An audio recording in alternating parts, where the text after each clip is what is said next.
कारण आपण दुर्गुणाबद्दल बोललो. नका खाऊ तो तंबाखू. त्या तंबाखूवर मारलेली औषधं असतात ना, ती कधीतरी विचारा कोणाला तरी कसली असतं. अरे विष असतं विष. नका खाऊ ना मग. त्याच्यापेक्षा आरोग्याला आपल्याला हवं ते खाणं, तेही शेतातच पिकतं.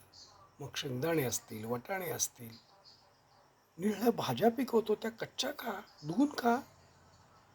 अहो, आपलं पोट म्हणजे काय कचरा पेटी आहे?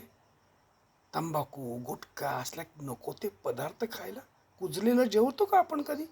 अन्नाला वास आला तर कधी खातो का आपण? नाही खात. मग ते कसं चालतं? त्याच्यापासून पण दुर्गंधीच होते ना. नका रे, नका खाऊ हे असलं काय. अरे एवढे तुम्हाला सांगतो, कडधान्य इतकी मोड आणली ना, छान छान मोड आणून खाल्ली तर तुमच्या अंगाला लागेल. खूप चांगलं खा, सकस खा, व्यायाम करा.